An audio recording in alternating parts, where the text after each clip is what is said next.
Disculpad que ha habido una pequeña incidencia con Álvaro, o sea que mientras solucionamos sus problemas sigo yo la moderación y luego ya reconectaremos con él. Disculpad el problema. Bueno, como él os decía, o sea, ya están introducidos Pablo y Ramón. Yo creo que son dos personas que de sobras, por experiencia y por trayectoria, nos pueden ayudar mucho a responder a esa pregunta muy genérica, pero que a la vez yo creo que muy concreta, de cómo hacer un inventario de activos de una propiedad deportiva. Pues yo creo que estamos en el momento clave de la temporada, ¿no? Que hay que ir pensando en la 23-24, si es que no se ha empezado ya a ello. Y yo sí que os pediría, por empezar y por abrir un poco de fuego, Pablo, Ramón. Empezamos por Pablo, que es la propiedad deportiva, por lo tanto, quien tiene más deberes en el sentido de hacer ese inventario, porque al final las agencias siempre dan ese apoyo. Pero Pablo, ¿tú cuáles dirías que son las tres claves por arrancar para hacer ese inventario de activos y qué crees que es lo más importante? Y luego, Ramón, pues te lanzaremos la misma pregunta, pero desde el punto de vista de la agencia, de dónde creéis que es importante y un poco, y antes de comenzar lo comentábamos, ¿no? Ese calendario, esa planificación previa, cómo debe abordarse. Y ya os dejo aquí con Álvaro, que vuelve a estar aquí conectado. Álvaro, esto es un truco de Marc para presentar hacer la introducción. Pero bueno, oye, buenos días. Sí, me ha punteado, ¿eh? Te ha hackeado, te ha hackeado. Bueno, buenos días a todos. Bueno, las cosas que hay que hacer para hacer un inventario de activos, pues es como para hacer cualquier inventario. Te sientas y haces una lista de todas las cosas que tienes disponibles en tu organización. Abres un Excel y ves los activos de hospitality, activos de visibilidad, posibles experiencias y todas las cosas que tienes, que haces o que crees que eres capaz de hacer hasta ese momento. Más allá de la innovación de nuevos productos que se vendrá luego. Pero lo primero es qué es lo que tengo. La segunda cosa que tienes que ver es cuánto tengo de cada una de esas cosas. Es decir, tengo X minutos de LED, tengo tantas vallas de tantos metros, tengo... y muchas veces no es tan obvio porque hay activos que uno cree que son infinitos. Tengo infinitos posts en redes sociales. La realidad es que no tienes infinitos posts en redes sociales porque tu gente de comunicación no quiere convertir la comunicación del club en algo exclusivamente comercial o con un perfil demasiado comercial que puede resultar un poco generar rechazo entre la fanbase. Entonces tú tienes unas limitaciones a la hora de impactar a través de ese medio y es bueno saberlas porque muchas veces uno cree que tiene más inventario del que tiene, lo utiliza y te das cuenta que te has quedado sin inventario. O sea, primero es listar todo lo que tengo. La segunda es cuánto tengo de cada cosa. Esto es muy importante. Y la tercera, que quizás sea la más difícil, donde el feedback de Ramón y de la gente de Nielsen es súper importante, es cuánto vale el precio unitario de cada activo. Y después saber también el alcance de cada uno de esos activos. Es decir, hay activos que son puramente de estadio, por ejemplo, la UTV, que dependerá de una variable que es la audiencia. Hay activos que son una valla en no UTV, que no sale por la tele, con lo cual no depende de la audiencia de la tele, sino depende de la gente que esté en la cancha. Otros que dependerá de tu audiencia en redes sociales, otro que dependerá de la gente, del seguimiento que tengan las autonómicas de tus entrenamientos. Por lo tanto, tu ciudad deportiva tendrá un valor u otro, si tienes estás en una ciudad con una televisión autonómica fuerte o no. En fin, que depende de diferentes variables y en función de eso tiene un cierto valor. Y esas son un poco las tres cosas que hay que hacer: listar, contar cuántos tienes y valorar. Se dice más fácil de lo que se hace. No sé, Ramón, ¿qué opinas?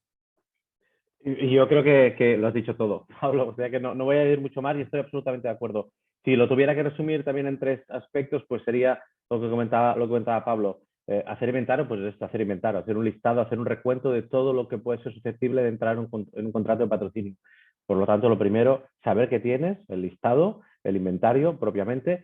En una segunda parte, barriendo un poquito para casa, lo que comentaba Pablo también de valorar, es decir, yo sé lo que tengo, ahora tengo que saber cuánto vale cada unidad de lo que tengo, porque después será imprescindible a la hora de paquetizar, a la hora de pensar cómo hago un paquete de patrocinio atractivo, saber también cómo lo distribuyo.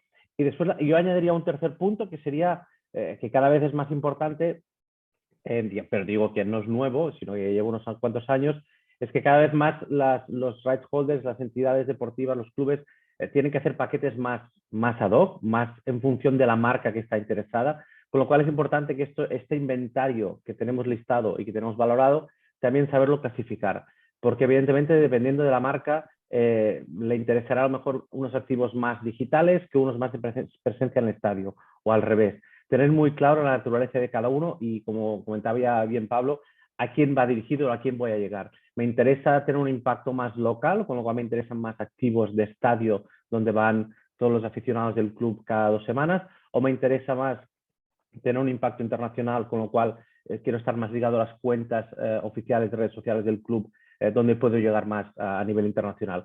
Pues diría estas 3 cosas: listado, valorar y naturaleza o clasificación de los mismos, para tener claro cómo es lo que tengo que salir a vender. De hecho, Ramón, voy a seguir contigo con, perdona, Pablo, o sea, o si quieres, dale tú.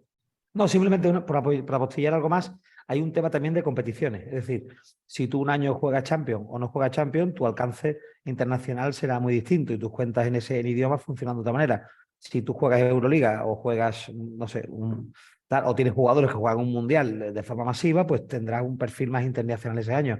Y si tu competición, tu filial juega en una competición provincial, pues la información de tu filial tendrá un alcance más provincial. Es decir, las competiciones donde operas, evidentemente, es una variable más, ¿no? Añadir a toda esta ecuación. Que realmente, por entenderos bien, es algo vivo, no es algo que hagas un inventario y cada año digas, vale, tenemos este inventario y ya está. Es algo que se va reconstruyendo cada temporada, que os sentáis a hacer y decir, bueno, pues llega el verano, tenemos estos activos, tenemos estas competiciones, esto es lo que nos toca y lo que podemos ofrecer, ¿no? Exacto, y yo diría, como comentabas tú, Álvaro, que es algo vivo. Evidentemente, y desde Nielsen lo que siempre pedimos o siempre recomendamos es tener una valoración constante de todos los activos que tienes, porque también es esto a lo que nos dedicamos.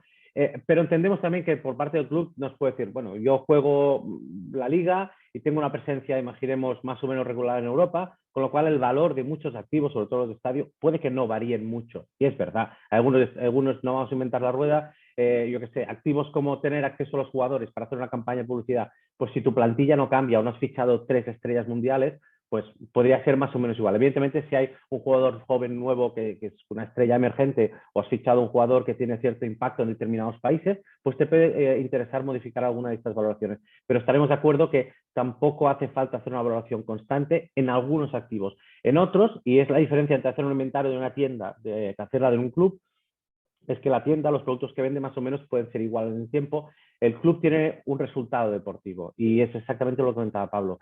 Si el club consigue llegar a posiciones europeas y jugar en Europa un par de años, pues evidentemente de golpe estos activos que tenías valorados cobran otra dimensión, tienen otra presencia, tienen más audiencia, tienen más presencia, llegan a más personas, con lo cual eso tiene que tener un impacto también en el valor. Ya no soy un club de media tabla, soy un club a lo mejor de media tabla o parte alta, pero en Europa, con lo cual mis activos cambian de valor. En una tienda esto no pasaría. El inventario en una ferretería, pues más o menos lo mismo, constante en el tiempo. Mientras que en un club, la performance deportiva, ya no digo, evidentemente nunca lo esperamos, que un club que pueda descender a segunda división, pues es otro universo. Y por lo tanto, los activos sí que es necesario, creemos desde Nielsen, que es necesario hacer una revisión regular. No digo que hay que hacer cada temporada todos los activos, nos engañaríamos. Hay algunos que Pablo lo puede contar, que no cambian mucho a lo largo del tiempo, pero algunos sí que, dependiendo del resultado deportivo, de la composición de la plantilla, de algunas acciones, campañas que pueda hacer el club, o ya digo algo más extremo, pues tener un jugador de un país concreto donde se quiera apretar o se quiera tener presencia mucho más fuerte, pues evidentemente tener un jugador de Japón o tener un jugador americano, pues puede cambiar el valor de ciertos activos si el club apuesta por hacer una campaña comercial en este territorio concreto. Bueno, ahí lo que decía antes, ¿no? Hay que determinar muy bien en cada activo, por una coletilla, de qué variables depende. Es decir, hay activos de TV, dependen de la audiencia. Entonces, conocida la audiencia, podemos mover ese valor. Claro, siempre parte de un valor inicial. Es decir, el club, dada una audiencia, tiene un valor. Es decir, y dependerá de tus atributos. Dependerá bueno, pues te hablo ahora del Betis. Si eres un club simpático y con pocos haters, pues seguramente tendrás una favorabilidad. Si ahora mismo estamos con un proyecto medioambiental que nos ha nombrado el segundo club más sostenible del mundo, de Europa y por ende del mundo, y esos atributos de marca son amables para el público, pues tendrás otros atributos que te ayudarán a mejorar tus audiencias, sobre todo internacionales. Bueno, si tu fanbase tiene, en fin, si tu fanbase es muy fiel y tienes mucha audiencia, bueno, eso Ramón te lo puede decir, pues es un multiplicador, pero dependerá de esa audiencia. y otros activos dependen de otra cosa, lo que decía, de activos puros de estadio, pues dependerá de la gente que va al estadio. Es que además es muy sencillo, me da igual que tengas o sea, el Depor, si no tiene audiencia, pero tiene el estadio lleno y las vallas de estadio valen lo que valen las mismas de un estadio de primera división que vaya la misma gente que al del Depor. En cambio, la audiencia del Depor, si no tiene tele, pues será mínima comparada con el Eibar, que no va nadie al campo o tiene una audiencia, o sea, va muy poca gente al campo, pero tiene una audiencia televisiva fuerte porque está en una competición fuerte, con lo cual tienes que saber cómo varía cada activo en función de una serie de variables, entender esas variables y cuando cambias bajas a segunda o subes a primera o te metes en Champions o no sé, o juegas de pronto otra competición o te vas al mundialito de clubes, saber que las variables de que depende cada uno de los activos y adaptarlas a esa competición. Esto es importante, o sea, hay que listar, saber cuántos tienes, valorar y saber de qué depende cada variable. Eran 4 cosas, no 3, Ramón. Vamos a seguir sumando seguramente a la lista más cosas que hacer, porque como hemos dicho que está vivo, pues la podemos seguir actualizando constantemente, que no pasa nada. Os iba a preguntar justo de qué dependía, pero al final los habéis adelantado vosotros, ¿no? Sobre todo porque yo pienso en clubes, ya no solo de fútbol, ¿no? Pero es verdad que nos ponemos en la mentalidad de un club de baloncesto, un club de Asobal, y tienen otros activos muy diferentes. Igual la U televisiva no existe, entonces ahí por ejemplo, de cómo cambia el valor del activo, ¿no? Entiendo que el frontal o los title rights puede ganar peso frente a otros activos. Si no tienes una comunidad digital tan fuerte o tan construida, entiendo que eso también tiene que otorgar más peso a activos más tradicionales, ¿no? Que no son los digitales. O ahí cómo es ese calibre, ¿no? Que tiene que hacer una propiedad deportiva. Porque claro, si nos ponemos en la mentalidad fútbol, todos entendemos que la liga y los clubes tienen un alcance mucho más global y un alcance mucho más de masas, ¿no? Pero esto no es igual ni para todos los deportes ni para toda la gente deportiva.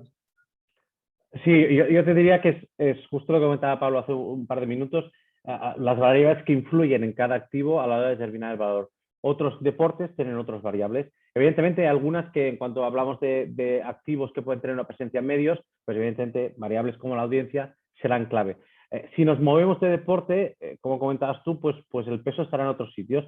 Mientras que en un club de fútbol siempre hablamos que el patrocinador principal será el que está en el frontal de la camiseta, tiene una presencia regular en muchos activos del club, pues en un equipo de baloncesto al final el patrocinador principal puede ser el que le dé el nombre, digamos que puede tener el nombre. En algunos otros deportes pues puede tener un peso muy importante el nombre del estadio, que antes hablábamos antes de entrar con Pablo. Evidentemente en cada deporte el peso puede estar donde se cree o donde está demostrado que puede generar más valor por el hecho que comentabas tú de las limitaciones. Si estoy en un deporte más minoritario que tiene una presencia mediática muy pequeña, pues evidentemente tendré que inventarme la manera de valorar unos activos o de vender unos activos que solamente están más ligados a mi presencia física en el estadio, en el pabellón, o en el caso de baloncesto, por ejemplo, el nombre, que sí que tiene una presencia más regular. Lo de siempre, tener claro cada activo qué variable influye, es la audiencia, son los followers, es el número de espectadores que están en el estadio. Cuando tengo claro a cada activo qué variable le influye, ver cuáles son mis activos más potentes en función del deporte que estoy vendiendo, digamos, entre comillas. Estoy hablando de golf, estoy hablando de baloncesto, estoy hablando de una competición de esports. Evidentemente la naturaleza de los activos cambia totalmente y para cada uno y en función del tipo de audiencia que tenga y dónde la tenga, el valor será uno u otro, las variables que influirán serán unas u otras. Y aparte, bueno, si no tienes tele, no tienes redes sociales, la gente no va al pabellón, pues vas a tener un volumen de trabajo pequeño. Esto no tiene más historia. La otra cosa es inventarte perfiles o segmentar o diferenciarte o tener unos atributos de marca, como decía antes, que te ayuden a que la gente vaya contigo aunque no tengas una audiencia grande. Recuerdo, y no es un caso de pequeña audiencia, sino de trabajo, el Leganés, que hace unos años hizo unas campañas muy divertidas, con un sentido del humor muy interesante, lo trabajó eso muy bien, encajaba, tenía mucho sentido para el Leganés, un club periférico de Madrid, bueno, que no era un club muy formal, ¿no? Muy de corbata, sino un club, y iba genial con eso. Entonces, esos atributos de marca que ellos trabajaron, les consiguieron tener un seguimiento interesante. Entonces se diferenciaron de esa manera y consiguieron tener una audiencia digital o un seguimiento que les ayuda a crecer. Es decir, bueno, la parte deportiva siempre va y viene y eso no podemos controlarlo. Nosotros vivimos en un sector maravilloso, pero que depende de una variable diabólica que es redonda y que entra o no entra en porterías y canastas y que influye enormemente en nuestras vidas. Y tenemos que aceptarlo, pero una vez aceptado eso, sí puedes trabajar otra serie de cosas que esos atributos de marca o puedes tener la suerte de tener a Joaquín, que entonces es un tío divertidísimo, que ya los atributos de marca te los pone él. Y entonces está todo bien, ¿no? O tienes a un Messi, o tienes un... Pero eso no tiene por qué pasar. Entonces, sí es importante trabajar, ya digo, atributos de marca desde el punto de vista medioambiental, desde el punto de vista de sostenibilidad, desde el punto de vista social, no sé si el sentido del humor, no sé, dependerá de cada club, cada ciudad, como dicen ahora los cursos, cada storytelling que se vaya construyendo cada uno, ¿no? Y esa es un poco al final del día lo que puede hacerte diferenciar, porque el resultado o tener un jugador o tal, eso es temporal. Álvaro, Sí. déjame apuntar una cosa a raíz de lo que comentaba Pablo, porque creo que es importante. Para mí, sí, ya sigamos al segundo nivel. Hemos hablado de listar activos, de valorar activos. Una parte que ha tocado ahora Pablo y que creo que es muy importante es esta parte cualitativa. No nos vamos a engañar. Si cogemos, y no hace falta coger la Liga Española, cogemos cualquier liga europea, nos encontraremos que los equipos están en grupos. Y, por ejemplo, cogemos 5 o 6 equipos de la Liga Alemana de media tabla, las audiencias van a ser similares. A no ser que sea un club histórico o un club que tenga una ciudad muy grande o una ciudad muy pequeña, las audiencias van a ser similares. El número de followers va a ser similar. Con lo cual, hay muchos parámetros que son muy similares. Con lo cual, los activos pueden tener un valor similar. Y aquí el trabajo, en el caso del Betis, yo creo que es un ejemplo muy avanzado, es buscar cómo ser diferente, porque esta parte intangible, esta parte cualitativa, ya no cuantitativa de millones de espectadores, esta parte cualitativa es lo que te puede hacer el clic en la marca patrocinada para ir contigo y no con otro. Porque al final, imaginemos un patrocinador asiático, si ve las audiencias podríamos coger 6 equipos de media tabla de Liga Española, la diferencia será muy pequeñita, no nos engañemos, será pequeña. Con lo cual, ¿por qué voy a ir al equipo A y no voy al equipo B? Los activos son similares, todo el mundo tiene el perimetral, todo el mundo tiene acceso a los jugadores, todo el mundo tiene activos de experiencias. Esto está todo inventado, nadie es súper diferente a otro.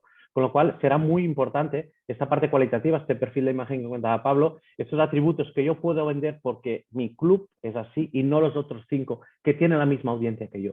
Y eso cada día es más importante a la hora de convencer a una marca porque necesitas ser un poquito diferente. Ya no digo casos de equipos pequeñitos como el que comentaba Pablo del Leganés, de inventarte una narrativa tú mismo.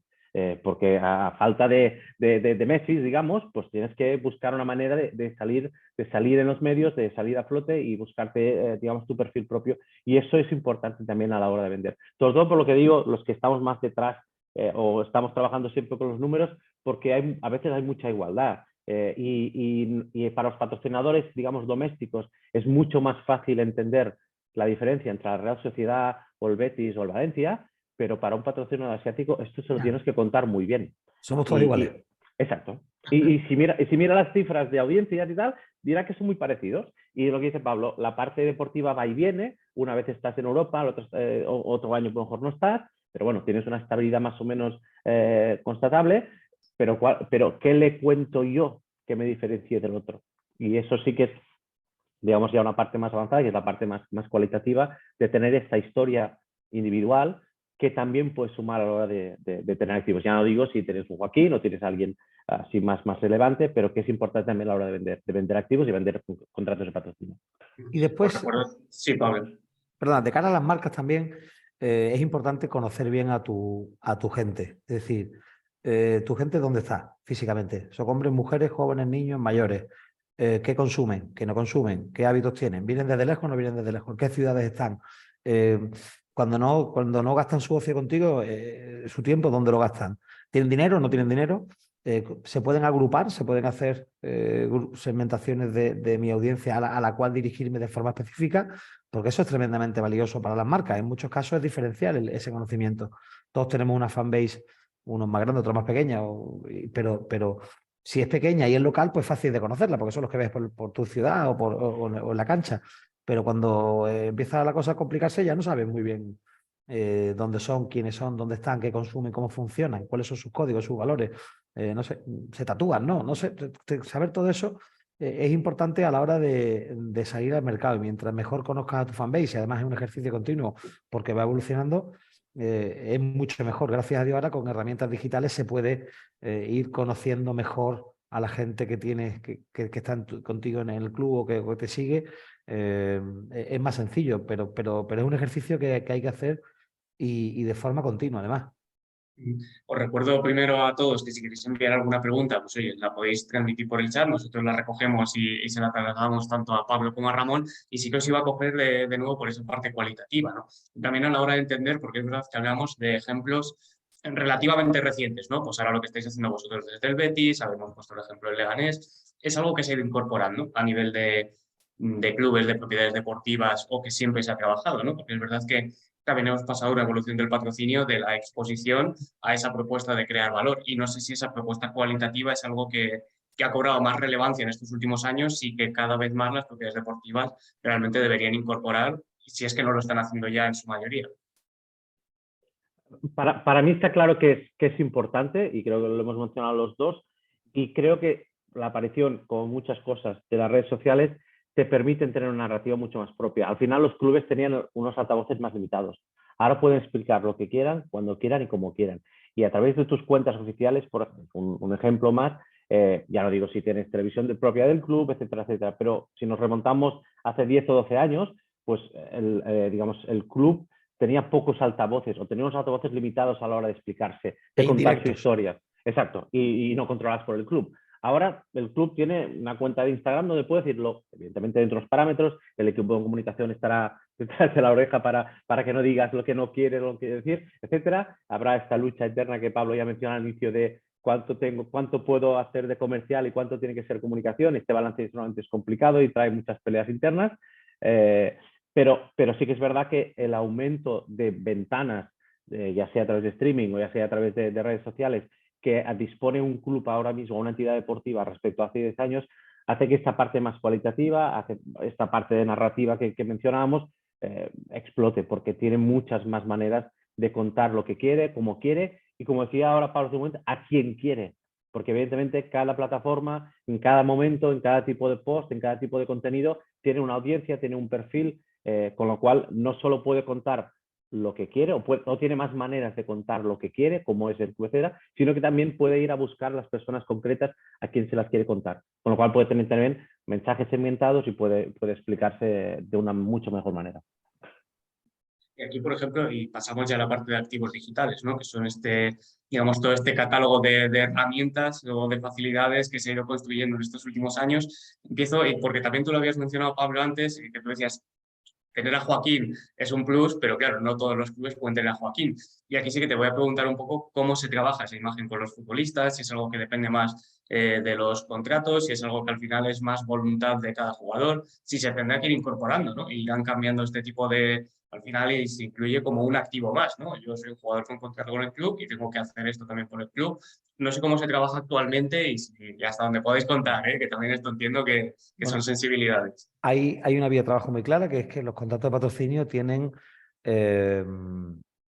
derecho de jugador grupal. Nosotros tenemos derecho de jugadores en grupo, no individuales. Los derechos individuales son de los jugadores. Entonces los patrocinadores, evidentemente, todo el mundo quiere a Joaquín, como es normal. Y tenemos que dosificar al hombre. Y hay otros muchos jugadores que nos gusta también enseñar y que son gente fantástica, que tiene cosas que contar y nos gusta poner en valor. De eso se gestiona pues a través de la pirámide. Evidentemente, pues, depende de quién te pida algo y depende de cómo desaturado estemos y pues tenemos que hacerlo, ¿no? Sí me consta que equipos grandes que tienen jugadores con seguimientos masivos les compran medios a sus propios jugadores. Un amigo mío estaba en Chelsea, que estaba en Euroliga, hasta allí, me dice, yo me dedico a comprarle espacio en sus redes a mis jugadores para poder meterlas en mi catálogo. Bueno, eso es algo que yo creo que va a seguir, que va a pasar más, porque cada vez los jugadores son más conscientes de su imagen personal, son más conscientes de sus seguidores, ven que el de al lado tiene no sé cuántos seguidores y le pagan por no sé qué, que funciona, ¿no? El efecto vecino funciona muy bien en los futbolistas, y cuando uno empieza a hacer una dieta, ya todo el vestuario empieza a hacer la misma dieta. Y entonces cuando ven que a los que les va bien se cuidan y que cuidan sus redes, que tienen gente de comunicación y que eso les reporta tener un mejor control de su imagen y mejoran su impacto en la sociedad y tal, y que acaban monetizándolo y tal, pues eso a todo el mundo lo entiende cuando lo ve que le pasa al de al lado. Y eso yo creo que es un fenómeno que va a pasar mal. Los jugadores que huyen de la cámara, que no quieren saber nada de las marcas, que no quieren saber nada de exposición pública, yo creo que va a ir a menos, porque va en contra de su notoriedad. O sea, al final, bueno, aquí está Ramón, que es el experto en la materia. Al final, mientras más notoriedad tengas, más vales y más eres capaz de generar. Y yo creo que eso acabaremos metiendo en los contratos de los jugadores una cantidad de media, o sea, de medios propios del jugador en los contratos para poder meterlos en los contratos con los patrocinadores. Además de eso, evidentemente, hay activaciones sobre la marcha que las hace el club y que en ese caso deben ser, por contrato, el estándar del mercado hasta ahora, por lo menos es así, en grupales. Grupales es 3 o más, o 4 o más, depende de la competición del país, pero al menos 3 deben estar en el grupo. Aquí, Ramón,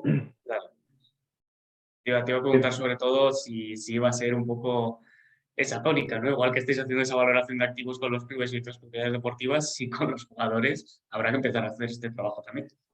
Sí, sí, y se hace porque, lo que comentaba Pablo, los jugadores han visto que sus redes sociales son un arma más comercial, un arma entendido como una fuente de ingresos, como una fuente de presencia y también con una fuente también de explicar su narrativa. Al final ellos también son pequeñas o grandes empresas en algunos casos.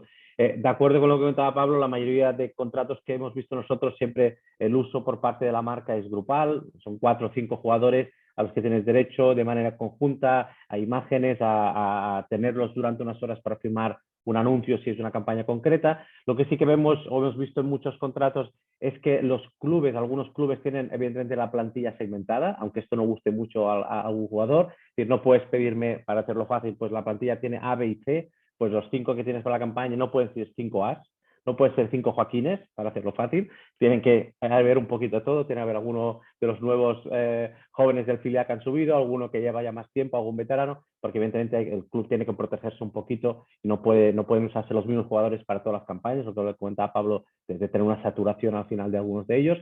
Y después está la pelea eterna, aunque hace pocos años que ha empezado, que es cuánto me deja hacer el jugador, cuánto puedo tener de sus cuentas para usar para mí como club para promocionar algunas marcas, etcétera, etcétera. Yo creo que no sé en cuánto tiempo, no creo que va a ser algo inmediato, pero a raíz de lo que comentaba Pablo, sí que tiene que haber en algún momento un punto de entendimiento en cuanto a tu jugador, te voy a fichar, te voy a pagar un buen salario, pero dentro del contrato de derechos y obligaciones, pues tiene que haber, pues a lo mejor tiene que haber un punto de, pues yo te pago un buen salario y te voy a necesitar para 2 campañas al año de publicidad para 2 patrocinios míos y tienes que hacerme pues estos 5 posts respecto a un patrocinador que no colisione digamos con un interés propio tuyo, es decir, podemos llegar al acuerdo de tú tienes una marca de coches, no lo invento, propia que patrocinas, pues yo no te voy a pedir post de mi marca de coches, pero si tú no tienes una categoría, me da igual, seguros, que tú no tienes ocupada ni tienes a medio plazo ella de ocuparla, pues te pido una ayuda y eso forma parte del contrato. Porque al final se tienen que entender y se tienen que ayudar, porque para el jugador es beneficioso y cada día lo ven más que sus cuentas son un motor de facturar y de generar presencia, notoriedad, etcétera, etcétera, y después para el club. Y creo que se tienen que retroalimentar en algún punto. Ya digo que yo no estoy tan metido en el día a día de estas negociaciones, estas discusiones, eso es más un tema de club y jugadores, pero a medio plazo tiene que haber un entendimiento porque tiene que estar puesto de manera clara y oficial en los contratos de patrocinio de ayudarse entre las 2 partes. Y por ejemplo, para visualizar eso, la selección española de baloncesto con los Gasol, Navarro y compañía, claro, tú eres una marca que quiere, yo quiero a Gasol, a Navarro y a Ricky. Claro, todo el mundo quiere a Gasol, a Navarro y a Ricky. Y eso no se puede, ¿no? Entonces, lo que decía Ramón, todo el mundo tiene ABC, o lo tiene escrito, o no lo tiene escrito, lo tiene en la cabeza, pero van mezclando, bueno, esa carga, ¿no? Entre todos y es lo que tiene, bueno, es lo que hacemos todos al final del día. Sí, Al final todo esto. perdona, Álvaro, y un apunte. Porque hoy en día nos estamos encontrando que la potencia de algunos jugadores es tal que el número de seguidores que puede tener el jugador es muy superior al que tiene el club. O puede estar a la par, o puede ser... con lo cual, tener un poco de ayuda, tener un poco de contenido del jugador puede ser muy importante para la marca. Lo hemos visto en equipos importantes donde jugadores del equipo masculino han hecho contenido, han ayudado a contenido del equipo femenino. Y estamos hablando que el jugador, no voy a decir ningún nombre, a lo mejor tiene 50 veces más de followers que el equipo femenino, con lo cual es una ayuda muy importante y es un tirón muy importante para la campaña.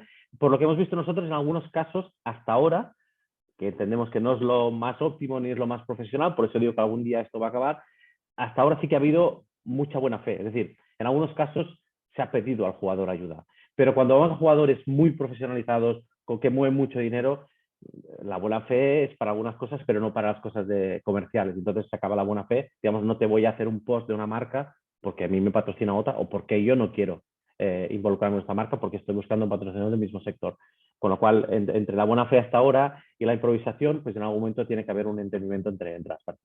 Y las agencias de jugadores y de entrenadores cada vez más tienen departamentos de comunicación que te limitan un poco todo eso, ¿no? Es decir, si habla con mi agencia y la agencia de representación también le lleva la comunicación en muchos casos o tienen diferentes agencias, pero eso cada vez es más habitual como es normal, como es normal.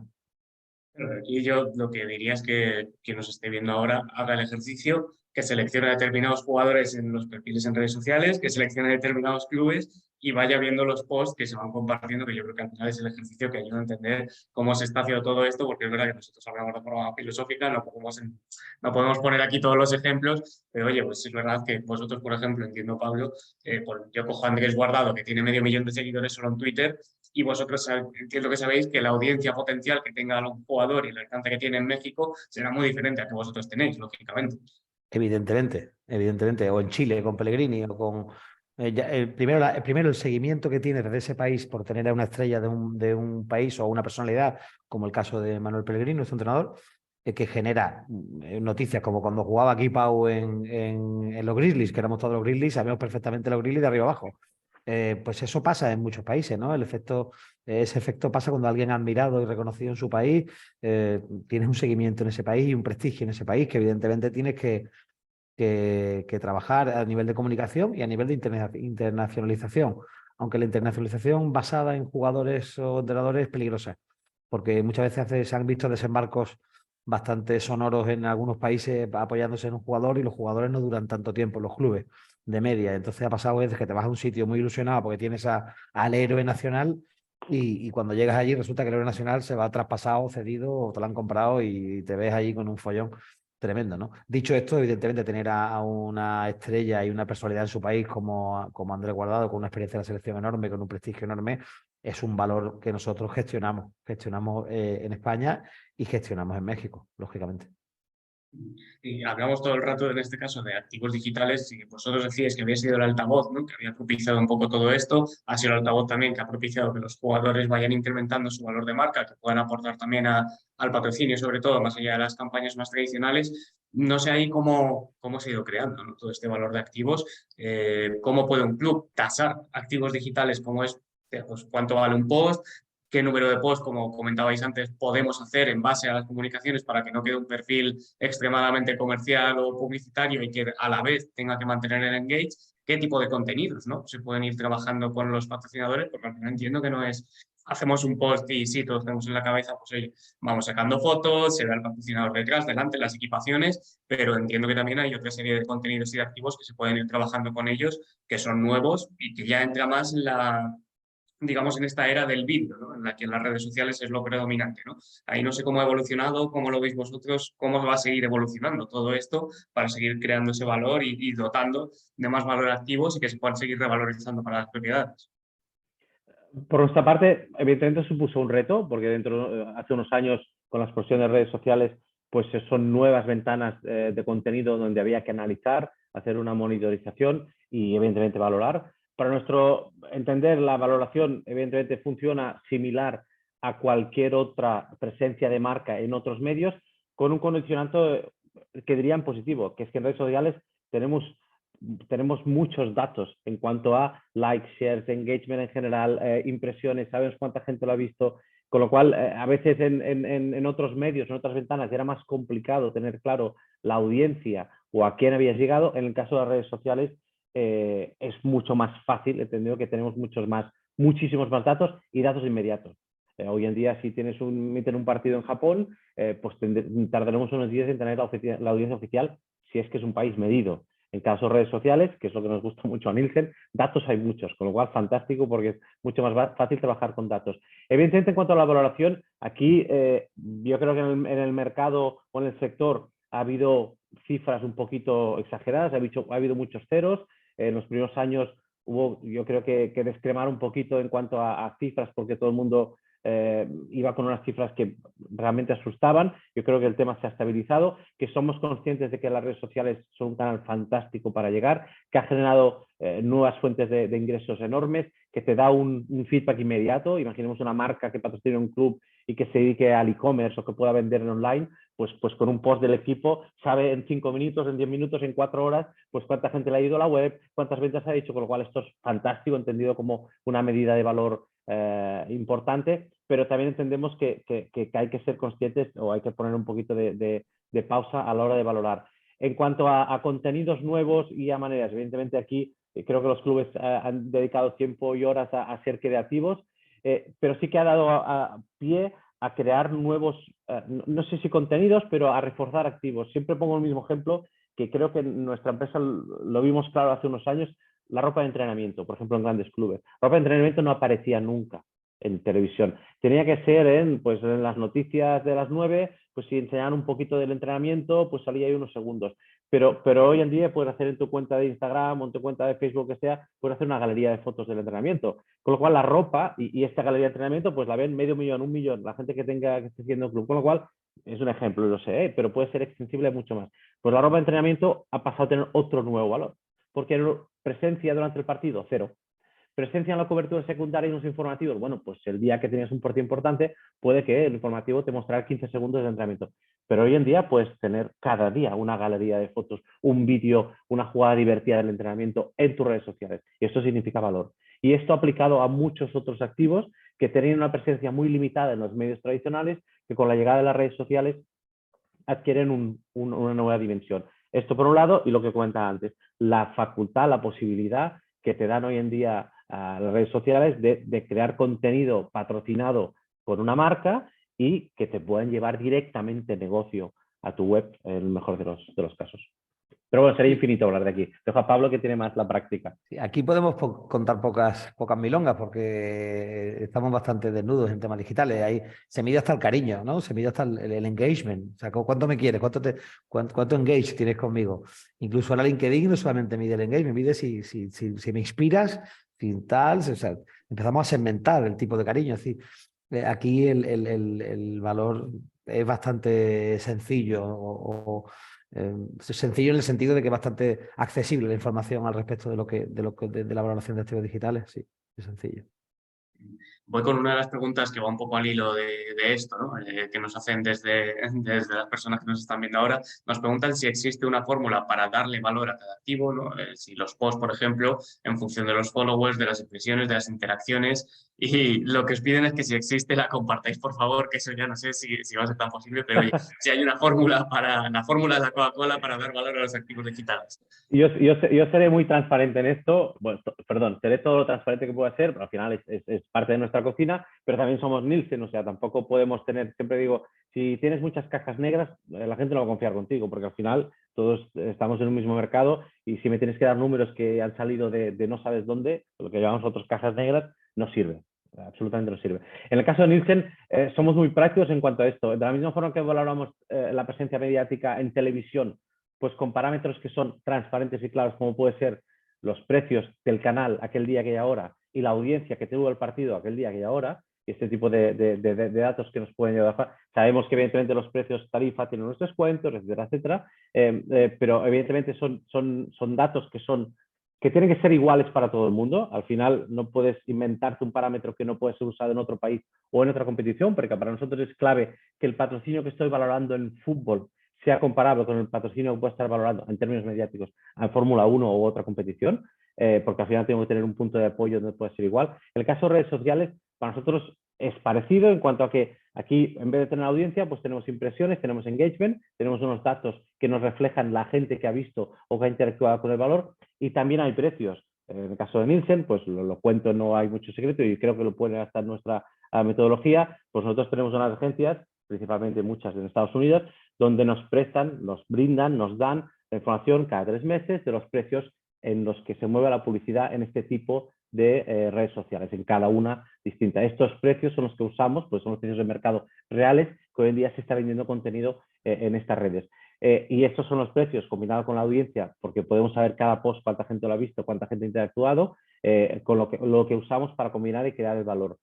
¿Es perfecto? Solamente no es nada, es perfecto. ¿Es mejorable? Pues solamente alguien puede llegar a pensar algún tipo de metodología que puede ser mejorable. Lo que digo es que es robusto en cuanto a que es igual para todo el mundo y que es transparente porque los parámetros que se usan no son algoritmos raros o cajas negras, sino que son los presentes.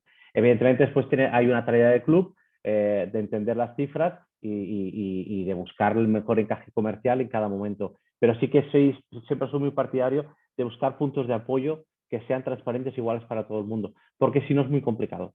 A partir de aquí entendemos que el mercado, y esto lo sabe Pablo mucho mejor que yo, pues el mercado tiene altos y bajos, momentos más bollantes, menos bollantes, sectores que en un momento dado tienen mucho dinero, quieren apostar, mercados, países donde en algún momento apuestan mucho por el deporte y llegan con mucho dinero, y momentos de crisis, y esto va a tocar, evidentemente, va a influir en el valor de los activos o en el precio que pueden pagar. Pero al final siempre soy partidario de buscar puntos de apoyo, puntos en común a la hora de valorar. Además, Ramón, son medidas directas, es decir, tú mides directamente esa emisión. La televisión se mide la audiencia de forma indirecta. La radio y los periódicos son encuestas indirectas. Esto es una medida directa de lo que está pasando en ese momento. La televisión no son las plataformas tipo DAZN, que son digitales y dan medidas directas o dan audiencias indirectas o dan un híbrido o cuentan lo que les parece. Pero bueno, ahí es un poco un tema. Para mí lo más difícil de valorar es el derecho de asociación. Es decir, ¿cuánto te cobro para que tú puedas decir que eres mi patrocinador o que eres mi partner? Esa asociación entre dos marcas, una marca y una institución, me da igual que sea un club, una federación o lo que sea, ¿cuánto vale? ¿Cuánto vale decir que soy patrocinador del Real Madrid o del Lugo o de la Asobal o de, no sé, o del pádel? Esa es la parte más difícil, porque es un puro intangible y depende, y ahí otra vez vuelvo a lo único que hoy en día está, o de las pocas cosas que están en nuestras manos como propiedades, y es dotarnos de los mayores atributos de marca y de atributos de organización posible. Ya digo, en temas, pues no sé, de igualdad, de sostenibilidad, de responsabilidad con la sociedad, de ser un club simpático o serio, o como sea, tener una serie de atributos que asociarse contigo valga la pena. Ese es un poco, y valga la pena bastante, ¿no? Porque sí, significará que es más caro en términos puramente monetarios. Y esa es para mí el caballo de batalla, porque todo lo demás son métricas relativamente sencillas, o no tan sencillas, pero que gente como Nilsen y como Ramón lo hacen bastante sencillas porque las conocen profundamente. Pero este activo sí es, o este derecho sí es el más complicado de gestionar y de saber. Que al final entendemos que una vez hemos construido todo, realmente es esa parte final, ¿no? Esa valoración, esa tasación y el decir, vale, ya tenemos todo esto, podemos ofrecer todo esto, asociarnos de esta forma, ¿cuánto vale? Claro. Aquí os pregunto, y también al hilo para que no se quede, porque nos quedan unos 15 minutos y no quiero que se quede en el tintero, es una pregunta que también hacían por el chat, pero aprovecho un poco esta parte, ¿no? de la tasación. Nos preguntan cómo haríais una estructura de activos para una entidad deportiva que no fuera de fútbol y que no tuviera una, digamos, construirlo desde cero. Si tuviéramos que empezar, yo creo que es más o menos volver a la cuestión del principio, ¿no? Con estos 3, 4 primeros pasos y nos preguntan cómo sería si de activos físicos, de activos digitales. Al final es un poco construir desde la base, ¿no? Esa pirámide de activos. Bueno, es lo que decíamos al principio. Sentarte como aficionado o como conocedor de la propiedad, decir, a ver, ¿qué tengo? Tengo camiseta, tengo vallas, tengo no sé, ¿o qué puedo tener? Tengo mi red social, la ordenas por grupo, activos físicos, activos digitales, activos de tal, y de experiencia, tengo entradas que puede la gente venir a mi entrada, igual tengo una entrada que es mejor que otra, con lo cual esta la cobro más cara que la otra, con lo cual ya tengo dos activos, o igual puedo tener una zona un poco que la gente se reúna con empresas y tal, y tengo una especie de zona VIP y puedo generar ahí algo más, y eso tiene otro valor percibido y tiene otro activo, y después se hace la pregunta de cuánto pagaría yo por esto, ¿no? Y ir poniéndole precio, agrupando y entendiendo qué quiere tu cliente. Para nosotros, yo por ejemplo, en todos los equipos comerciales que está, y en el del Betis también,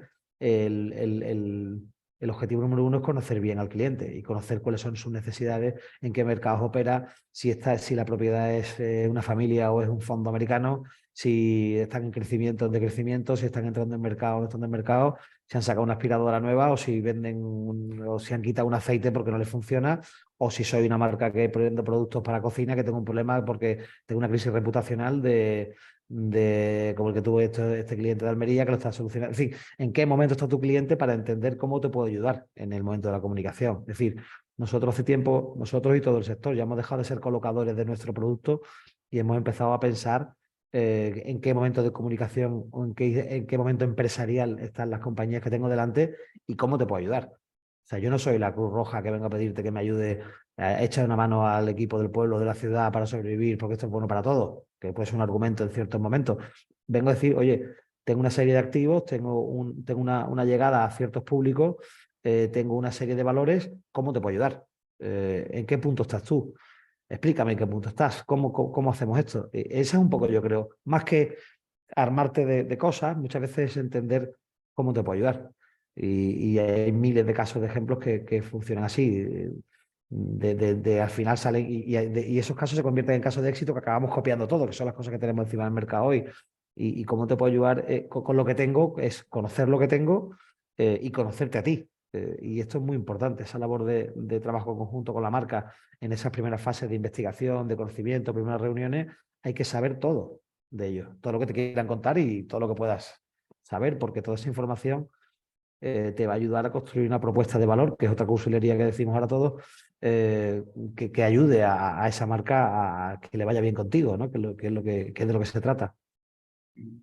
Yo creo, Álvaro, que lo último muy de acuerdo con lo que cuenta Pablo, en cuanto a que la pirámide se puede construir. Hemos hablado en el inicio del listado, de valorar los activos, de categorizarlos, de saber a qué audiencias van a ir. Cuando tienes hecho este trabajo, lo que te llevaría el corazón o también la cabeza es, bueno, voy a clasificarlos y voy a crear pues un paquete de patrocinador principal, 3 o 4 de patrocinador de segundo nivel y pues 5 o 6 de colaborador o par en lo que me lleva. Eso está muy bien y seguramente en un punto de inicio hay que hacerlo. Exacto. Pero comentaba Pablo después, no, pues ya han pasado los tiempos de salir a vender. ¿Me compras uno de los grandes o uno de los pequeños? Al final, bueno, esta marca es una marca nueva que quiere notoriedad, es una marca que quiere vender un producto concreto, es una marca que lleva 20 años en España y lo que quiere es fidelizar. Y lo que comentaba Pablo, seguramente hoy cada vez es más importante lo que busca la marca, lo que necesita la marca y cómo hago yo con mis activos para llegar a sus objetivos. ¿Que es una marca que funciona mucho en temas online? Pues a lo mejor no le interesa la camiseta, pues a lo mejor vamos a crear vamos a crear un contrato de patrocinio, digamos, hecho a medida, que es lo que se tiende cada vez más. Evidentemente tienes que tener unas categorías, tienes que tener un main sponsor, tienes que tener unas categorías, cierta pirámide, aunque sea de manera inconsciente, la vas a tener. Pero después, a la hora de activar o de construir el paquete, lo que decía Pablo, escuchar la marca, saber qué busca, porque en función de lo que busque, es una marca que busca presencia internacional o presencia nacional. En esta discusión, en ese tipo de parámetros, de objetivos que tiene la marca, es cómo voy a construir mi paquete. Porque si le vendo algo estándar, porque yo tengo 5 de estos y tengo que colocarlos, pues la marca no le va a gustar, no le va a funcionar y no va a volver. Con lo cual es clave trabajar un poquito a medida de la marca. Evidentemente el club tiene unas restricciones y es consciente de hasta dónde y sobre todo, Ramón, lo vas a vender mal. O sea, si te dedicas a hacer eso, lo vas a vender barato. Porque vendes al peso sin saber lo que tienes delante. Exacto. Y lo vas a vender mal. O sea, al final no vas a dar valor a tus cosas porque la estás colocando de forma a ciegas, ¿no? Entonces, exacto. No sirve. O sirve poco. Exacto. La entidad deportiva tiene que entender que una marca de cervezas o una marca de una tienda online no quieren lo mismo.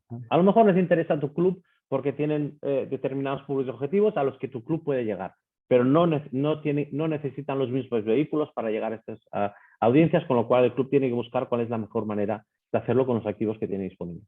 Y una cerveza local que funciona hace 50 años en tu ciudad con una que acaba de llegar al país, que es una IPA de no sé qué, que es un fondo americano que viene de no sé dónde, tampoco quieren lo mismo, siendo cervezas las dos, ¿no? Entonces, el momento empresarial y la propiedad de quien tiene delante y cómo es muy importante, en mi opinión. Aquí ya hablamos de que estamos hiperpersonalizando la oferta, ¿no? Igual que se está intentando hiperpersonalizar de cara al aficionado, está pasando igual con las marcas. Absolutamente, porque la marca tiene muy claro lo que necesita. La marca normalmente sabe mejor que el club, bueno, no, normalmente no, siempre sabe mejor que el club quiénes son sus clientes, con lo cual tiene muy claro dónde están las audiencias y qué puede necesitar. Con lo cual el club tiene la obligación, si quiere tener éxito, digamos, comercial, de entender, que entiendo que es lo más complicado en este trabajo, es entender exactamente lo que está buscando la marca y construir una oferta, una propuesta de valor que comentaba Pablo, que encaje con los objetivos de la marca y de su público objetivo, de sus compradores, básicamente. Pero pasa muchas veces, y sobre todo en empresas pequeñas y en clubes pequeños, que el hecho de pararte delante de un cliente potencial y decirle, ¿en qué momento estás? ¿Qué quieres hacer con tu empresa? ¿Cuál es tu siguiente hito comunicativo? Hostia, a veces el de la empresa dice, espera, y hace la reflexión contigo, con lo cual automáticamente eso está ganado, porque tú eres su consultor que le estás ayudando a reflexionar en qué momento está y lo que necesita. Es verdad que empresas de un cierto tamaño esto ya lo tienen pensado y lo tienen muy claro, pero en entornos pequeños, en marcas que no tienen los medios para contratar un montón de agencias y hacerlo, muchas veces sentarte con los empresarios, muchas veces pequeños, que te ayuda, que te pone una pequeña cantidad, ayudarle y tener esta pequeña reflexión, es importantísimo porque a veces ellos eh, lo hablan contigo por primera vez o reflexionan y ponen todas las piezas juntas de esa conversación que a ti te interesa tener en ese momento y eso te hace muy valioso, ¿no? Con respecto a ello, pararte y preocuparte qué les pasa, qué no les pasa, en qué momento están, cuál es el siguiente, qué quieren comunicar, por qué, cuál es el público. Esta conversación hay que tenerla.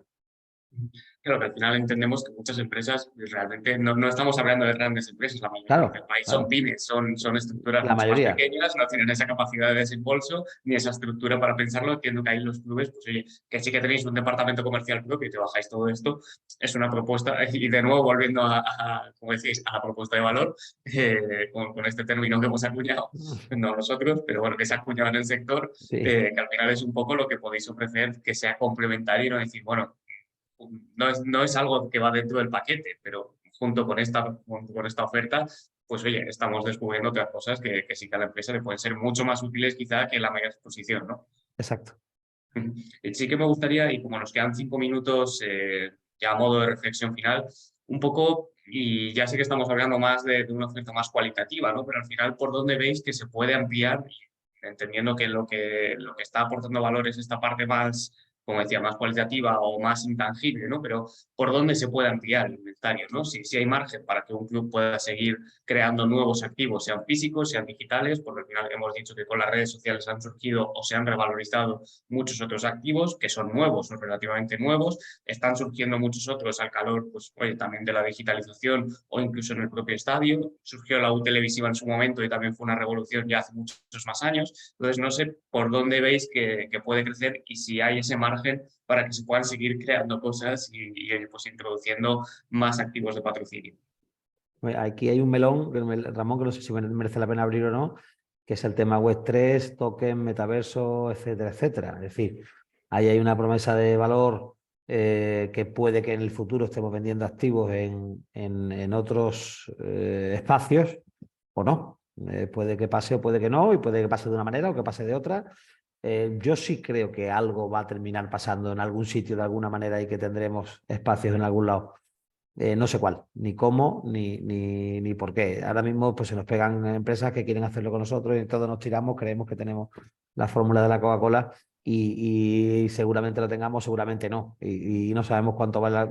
Es una incertidumbre total, pero sí es verdad que estamos haciendo todo un movimiento exploratorio que en algún momento creo que en algún lado darán un resultado y que funcionará. No sé por dónde saldrá la cosa, pero yo sí creo que más pronto más tarde acabaremos hablando de este tipo de activos como algo tangible y en catálogo. No sé, Ramón, ¿qué opinas? Que me interesa más mucho tu opinión. Y yo, el melón, creo que este melón lo has abierto tú, no lo he abierto yo. Yo es un melón que prefiero tener en la nevera guardadito. Yo estoy contigo en cuanto a que yo creo que hay transformaciones constantes. Yo no creo en la posibilidad infinita de generar activos, porque tampoco tenemos que confundir, como decimos siempre en nuestra casa, un club no es un supermercado. No puedes llenar todo de marcas porque al final la cabeza tiene un límite y también para tu propia imagen como club, aquello no puede ser un álbum de cromos, de logos en todas partes. Con lo cual hay cierta limitación. Dicho esto, si nos llegan, y sonará viejo porque tengo cierta edad, si nos llegan a decir hace 10 años, la importancia de redes sociales y para los clubes y la cantidad de activos que se han generado, pues no hubiéramos querido, y ha pasado. Con lo cual, no voy a ser yo que me voy a decir, este melón de Web3 y del metaverso no va a existir porque no tengo conocimientos y porque estoy seguro que va a pasar, algo más tiene que pasar. Sí que creo mucho en que el dinero, el dinero es lo segundo, primero va la gente, después va el dinero. Con lo cual, evidentemente, ahí habrá unas opciones que explorar y en algún momento que explotar, pero cuando esté la gente. No creo mucho en entrar, porque si no parece un poquito a veces este efecto burbuja. Estoy seguro y comparto con Pablo que va a pasar algo, porque es lo siguiente, y que evidentemente ahí los clubes tendrán mucho que decir, pero no sé si estamos aún allí y sí que creo que tiene que primero haber una masa de personas que estén interactuando allí, porque es después cuando las marcas tendrán interés. Evidentemente, para muchos clubes o para muchas entidades, pues dirán, pues si tiene que pasar, prefiero estar yo primero ahí en la puerta esperando. Evidentemente, y tiene todo el sentido. Pero aún sigo pensando que tiene que haber una masa crítica más de personas, de audiencias al final, porque al final estamos hablando de marcas y de comprar y vender. Y necesitas tener una audiencia que al final van a ser tus potenciales clientes. Pero sigo diciendo que se van a crear nuevos activos. Las redes sociales en la última década nos lo han demostrado y también dependerá del peso de cada una de las ventanas y dónde esté la gente. Estarán los partidos en directo, estará más en la cobertura secundaria, estará en los streaming, estará en las redes sociales, estará en el Web3, donde esté la masa crítica de personas, donde esté la audiencia, es donde va a estar el interés y por tanto el dinero. Y seguro que va a haber activos nuevos, como sería imposible decir que no, porque un catálogo, y Pablo solamente bueno, seguro lo puede contar mejor que yo, el catálogo de activos de inventario de un club de hace 10 años no tiene nada que ver con el de hoy, con lo cual seguro que dentro de 10 años no va a tener, o 5, no va a tener nada que ver con el de hoy.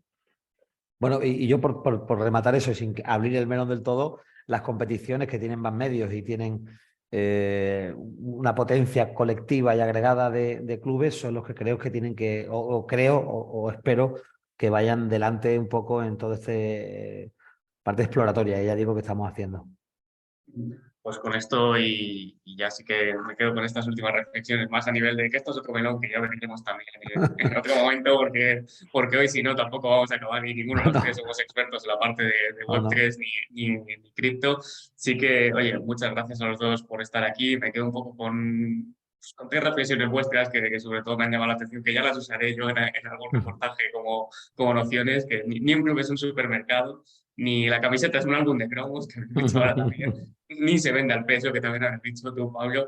Oye, la parte de hacer paquetes más personalizados, una oferta mucho más cualitativa más allá del propio activo, así que yo creo que por aquí, yo creo que son las nociones básicas que quizá podamos sacar un poco de todo esto. Muchísimas gracias a los dos, Ramón, Pablo, por compartir este rato con nosotros. Un placer. Muchas gracias. Un placer. Gracias. Hasta luego. A todos los demás. Hasta luego. Hasta Gracias. luego. Y a todos los demás os recuerdo que el 25-26 de abril en Barcelona tenemos el Pro Sports Tech, que podéis adquirir ya las entradas y oye, pues os esperamos a todos allí y nos ponemos cara también y hacemos mucho más, pues tanto de la parte de patrocinio como sobre todo de esta parte del ecosistema de Sports Tech en España. Un saludo a todos y muchas gracias por estar este rato con nosotros.